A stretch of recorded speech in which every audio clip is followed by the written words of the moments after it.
Tout a commencé, il fut une fois, j'ai fait des erreurs, on sait que dans l'erreur humaine, mais que Dieu me pardonne.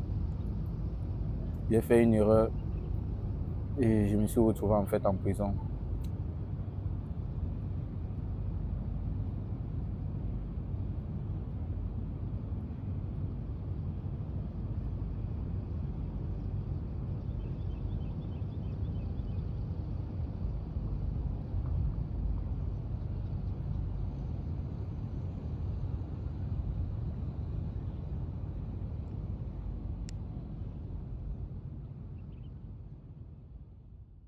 Étant en prison, j'ai raconté des gens qui faisaient partie des gens des affaires sociales, qui nous faisaient les causeries éducatives en fait.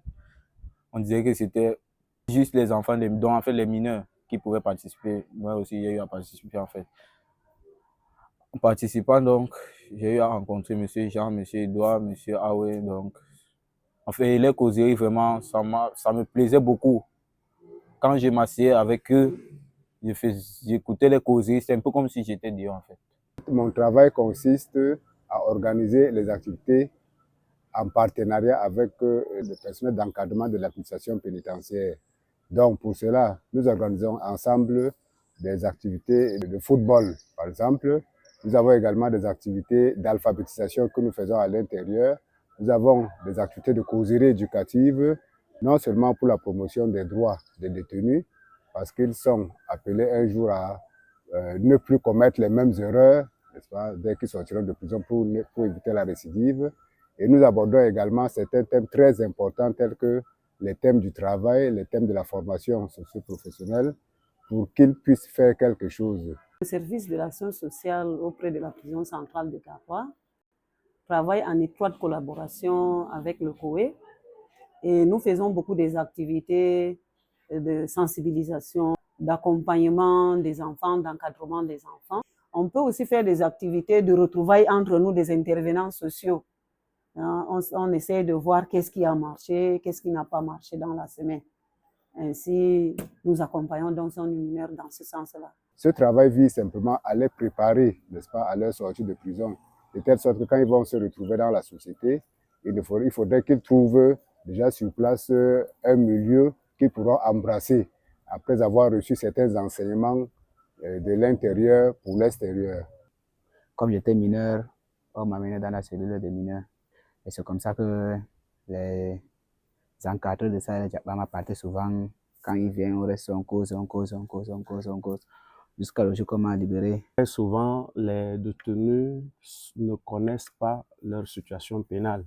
Et donc, notre travail consiste à les informer, à aller au greffe de la prison, aller au greffe des tribunaux, prendre des informations légales et mettre ces informations à leur niveau. Au sein de l'administration carcérale même, nous écoutons beaucoup de détenus qui éprouvent des difficultés d'ordre psychologique diverses. D'autres sont en rupture avec les familles, d'autres n'arrivent même pas à surmonter cette charge psychologique qu'ils endurent durant leur séjour en prison. Voilà pourquoi est-ce que notre apport va les aider aussi à voir dans quelle mesure, pour ceux qui sont en rupture avec les familles, retisser les liens de famille à travers, n'est-ce pas, la médiation que nous exerçons, n'est-ce pas, au quotidien. Il est également important de souligner que dans le cadre de ce travail-ci, les familles ne sont pas en reste.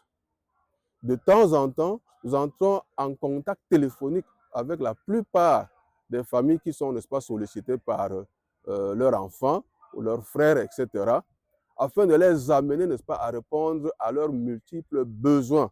Nous faisons des activités de prise en charge alimentaire, sanitaire, avec des personnes malades, des enfants mineurs malades, on les accompagne. Également dans les habillements, parce qu'il manque aussi souvent des vêtements, nous les accompagnons également. Donc on fait un suivi en relation étroite avec le COE. Le jour qu'on me libère, on m'a dit que si on me libère, il faudra que je le cherche. Parce qu'il y aura un petit projet qui va sortir pour aider les jeunes. Les détenus dont la détention restant aussi entre 3 et 9 mois sont entretenus, sont préparés à la réinsertion. Et avec leur accord, ils sont orientés au centre de rééducation Sare Diabama. C'est cette structure que vous pouvez bien voir là derrière moi, qui accueille ces détenus libérés après avoir, n'est-ce pas, purgé cette peine. Une fois établi, alors s'il s'agit de la formation, nous procédons immédiatement à la recherche des incubateurs lui permettant, n'est-ce pas, de se former. Quand je suis sorti maintenant, M. Aoué, il a appelé mon oncle, lui a dit que non, il faudrait que je passe à la maison des jeunes pour m'inscrire, pour faire une formation. Ils m'ont demandé qu'est-ce que je veux faire. Moi, j'ai dit, je veux faire la mécanique auto, donc la mécanique voiture. Lorsque les jeunes arrivent au guichet, c'est moi qui les accueille d'abord. J'ai eu un entretien avec ces jeunes pour connaître un peu leur état d'esprit. Est-ce qu'ils veulent changer, ils veulent s'insérer dans la vie?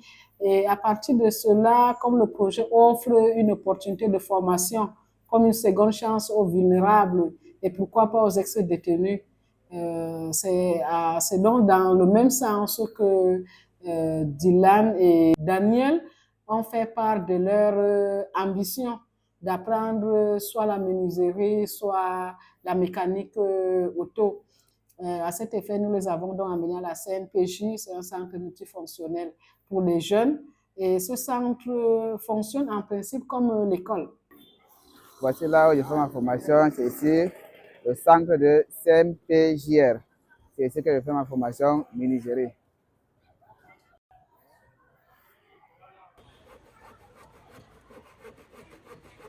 Ce que je ressens maintenant là, c'est un peu différent de ce que je ressens avant. Parce qu'avant là, j'avais pas mis un projet devant moi. Avant là, tout mon problème là, c'est de sortir, même n'importe quoi, pour trouver de l'argent là, je veux le faire.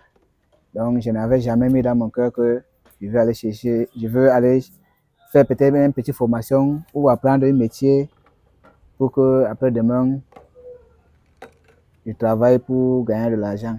Je n'avais jamais mis ça. Donc, je n'avais pas de l'espoir sur quelque chose.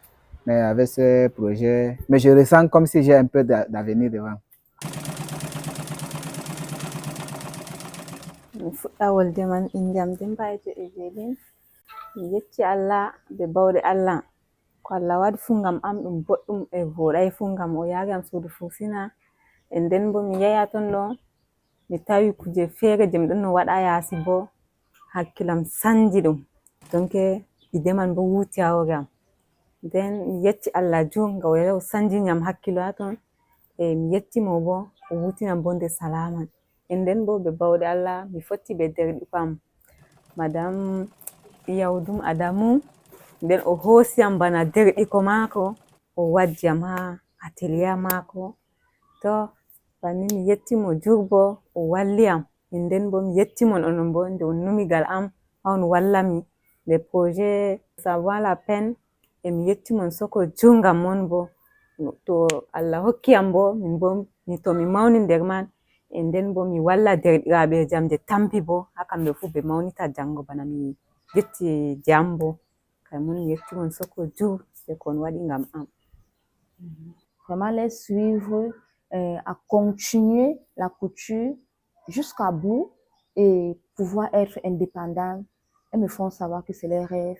Et pour moi, c'est un grand plaisir de savoir que quelqu'un fait son métier avec amour. Et elle aussi, à la fin de la formation, dès qu'elle maîtrise, elle se perfectionne, elle est indépendante et elle aide aussi ceux qui sont vulnérables à réaliser leurs rêves. À la fin de sa formation, bien évidemment, on va lui délivrer une attestation de fin de formation et on va également l'accompagner dans la recherche d'un petit emploi, étant donné que c'est même d'abord le but recherché. Et ça justifie justement le fait que beaucoup de jeunes se retrouvent à la prison parce qu'ils n'arrivent à rien faire, ils sont dans l'oisiveté. Voilà.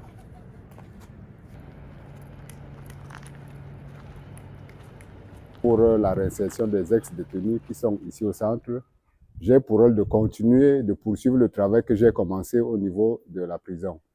Et pour cela, Je suis également chargé des activités socio-culturelles et sportives où on doit impliquer ces jeunes, on doit impliquer les jeunes à se remettre ensemble avec ceux du centre pour qu'ils puissent mieux se resocialiser, pour qu'ils puissent mieux entrer, n'est-ce pas, en contact avec le monde extérieur qu'ils ont trouvé. Ici, là, on peut dire que nous sommes ici comme une famille. Je suis arrivé ici, j'ai trouvé il y a mes égales, et il y a les petits frères, il y a d'autres petits frères qui m'appellent grand frère. Il y a d'autres petits frères, je les envoie, ils ne font pas la tête Dieu, ils partent. Et comme nous nous attendons là, bon, de mon côté, c'est pour cela que je suis très content et voilà l'utile de mon côté. Et ici à ça, j'ai vraiment vu sans problème. Nous partons de l'intérieur de la prison à l'extérieur de la prison dans le seul but, n'est-ce pas, d'amener l'ex-détenu à un changement de comportement en vue de lui éviter, n'est-ce pas, la récidive. Les parcours de réinsertion de Dylan, Daniel et Evelyne ont été réalisés dans le cadre du projet Ça en vaut la peine, un projet financé par l'Union européenne commencé en 2023 et promu par l'organisation Associazione Centro Orientamento Educativo.